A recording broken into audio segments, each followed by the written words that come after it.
I knew how important this tough time was because I was regaining skills that I possessed in my previous life much quicker than if I was just sitting around.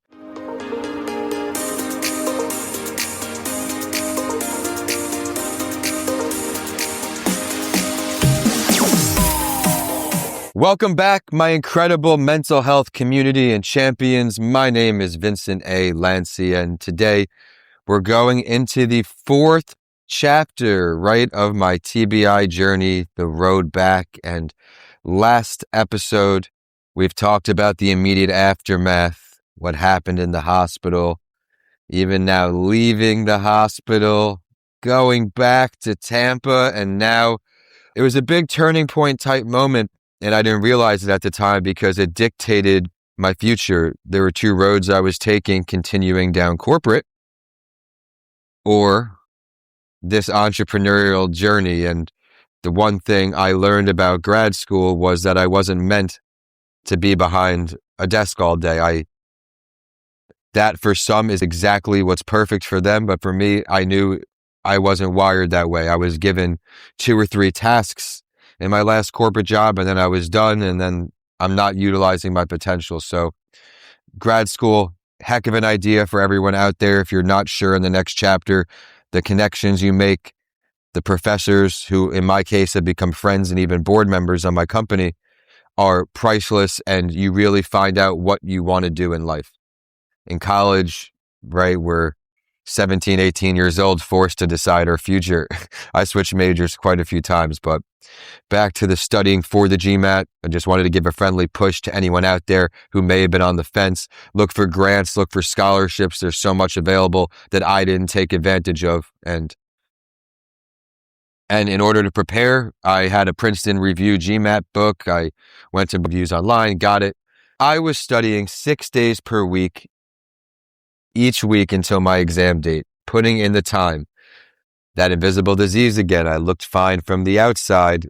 I look at myself in the mirror, I'm studying, rocking and rolling, had a morning routine, right? Getting set with that because even today with the brain injury, a morning routine, an evening routine, my time blocking is a game changer.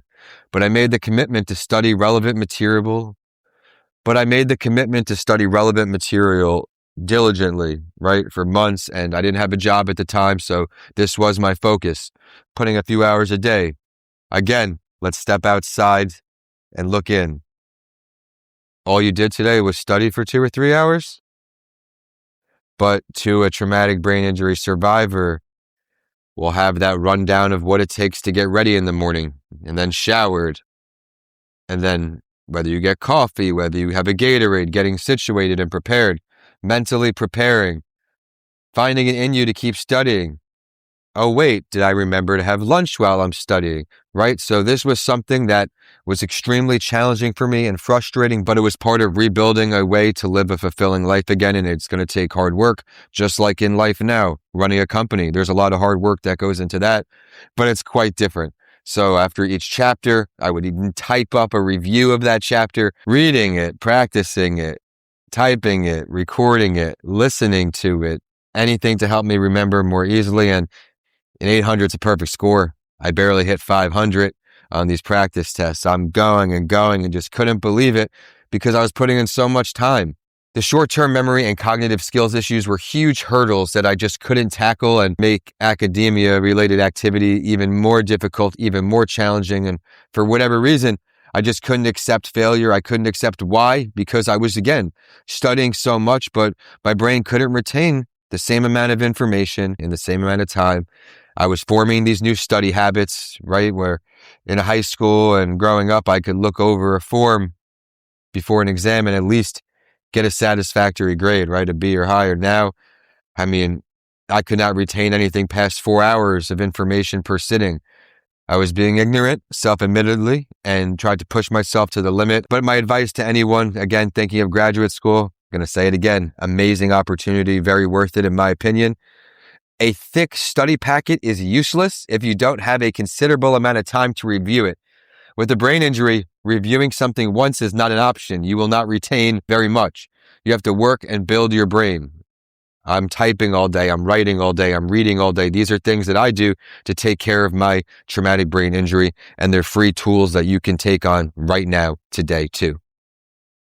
Believe it or not, I actually got a tutor for the GMAT math section before the actual exam, and from there, I left it in God's hands. I was waitlisted for the MBA program at UT. Very discouraged, but still hope, right? You have to find hope in every situation. If there's hope, there's a way. Please remember that. So once the fall semester started, the old saying goes, hard work pays off, started to apply. I was offered a full-time position for the busy season at PricewaterhouseCoopers, a Big Four accounting firm, even before I graduated college, which was truly an honor in itself, but I started working full-time in December.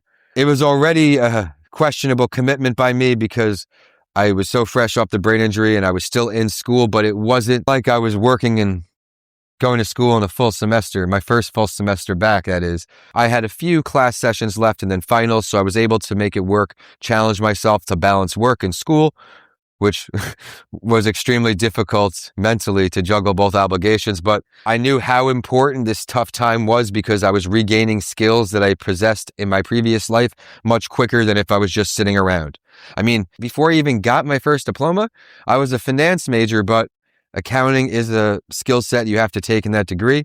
My mom was just as happy for me. My dad, my sister, they'd been through hell and back with me and now get to see some of the benefits. Around this time, I was finally healthy enough to start driving again, and with the job offer, my father drove the car back down to Tampa. What a feeling to be independent again, right? With a brain injury, you lose pretty much all of that responsibility. You have to earn every step of the way, from being told, hey, you might never go to school again, to here I am working a full-time job. And for anyone that doesn't know about accounting busy season, right, they're 12-hour days. You're getting fed once or twice while being there. And not that I loved accounting. I didn't look at it as an end game, but it was a heck of an opportunity that I couldn't let pass by to put on my resume and make some connections along the way. I shared a bit about that PwC experience, but I won't share any more because one day I got a call. It was from a man named Dom at the University of Tampa admissions office, and because of my low GMAT score, I thought attending graduate school wouldn't be possible until my brain healed more and I would retake the exam, but you can definitely say I may have rushed into it, and with all glory to God and the testament of hard work and discipline and dedicating yourself to a task, I was accepted off the wait list to start earning my MBA that spring, so I'd be graduating in December with my undergraduate degree instead of May. And then right after that semester, starting graduate school. Wow. So after all the heartache that my family and I went through, I'm hoping you can share a smile with me as I share those words. I was getting another chance to go back to the John H. Sykes College of Business at the University of Tampa. To think back, I mean, before the accident, I was interviewing for a market analyst position in California. And then upon graduation, God obviously had a different plan for me. I was never thinking of going to graduate school before the accident, but now here I was going into grad school. And if having a brain injury wasn't hard enough to begin with, since I was off the wait list, I started on academic probation. Academic probation required you to get a 3.0 grade point average or GPA your first semester or you're dropped from the program. So the pressure was on. I had earned a 3.5 GPA, which was a half a letter grade higher than required. I was ecstatic. I deeply disliked my position at PwC at the end of the day, and my seasonal work position only lasted until mid-February. So like when I started, I had to only balance school and work for a short period of time. But everyone, I may do things a little bit different. I may have stepped outside the box, but I refuse to accept these expectations that were thrown at me. This seems like I had a lot on my plate, but if you're focused and you're dedicated to a task in life, you would be surprised at the outcome. I mean, this is by far surpassing any expectations and odds I had, but it wasn't like I was going out and drinking every night. With entrepreneurship, similar to grad school, you have to sacrifice a big part of your social life. You can still see your family and friends, but you're not going out every night, if many nights at all. I've lost a lot of friends over time due to that, and there's no hard feelings. People go down different routes. If you see each other, it's like no love lost.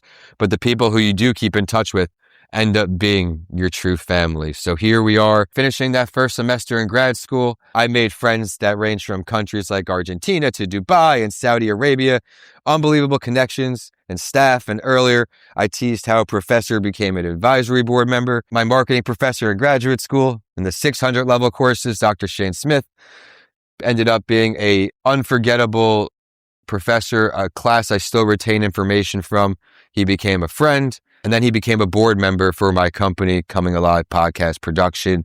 It's been great to reconnect with other leaders in campus, like Dr. Etling and some finance folks I had, also Lonnie, and then, of course, the Loth Entrepreneurship Center, who I can't say enough about. We'll talk about that in later episodes, but big shout out to Bert, big shout out to Brandon, Josh, Dr. Rebecca White, of course, Monica, and the entire staff. It's truly an honor to have been more involved there, but that's a part of my life that you, the listeners, don't know yet in this journey. So right now, from summer 2014 through summer 2015, I earned 44 credits. Right? I had that one class to start myself off on probation. And then from there, I was off to the races. And that's a lot for someone that's not suffering and recovering from traumatic brain injuries. But I fully devoted myself to school, gave it my fullest efforts because there were no excuses being made. I had to go in there and show up. I made an adult decision to attend graduate school, and I wasn't going to take that opportunity for granted. So even with my rigorous study schedule, classes, library, I had, being a finance major as an undergraduate, there were certain classes that I had already taken to fulfill the requirement in the MBA program. Now, I didn't do a minor because I didn't know exactly where I was at. I did the MBA degree, and you have to learn about pretty much everything in that degree. I, again, recommend it to the highest extent, but we're going to wrap that up here, everyone. Please remember to subscribe so you don't miss the next chapter in another month and all the amazing testimonials that come your way before. My name is Vincent A. Lancy, and next time on my TBI journey, we're going to talk about graduation day and how that started a brand new life for me. That will be the final chapter in the TBI journey, where we'll talk about graduation day, which was 2015. All the way up till today. I'm going to talk about the tools and tricks and tips that I use to get through each day and find myself not only productive at work, but now starting to live a fulfilling life again, where for a long time I just drowning myself in work because I love what I do and I wasn't allowing myself to get distracted. I have a lot of great friends in Florida, and with me not having much of a nightlife, I don't see that many people. I don't have that much temptations. People have kids now and things, so it's very hard sometimes to make ends meet. But the few people who do continue to make time for me in Florida, I really appreciate you. And with that, I'll be signing off right here on a mental health break. And again, remember to subscribe so you don't miss the final chapter to this TBI journey.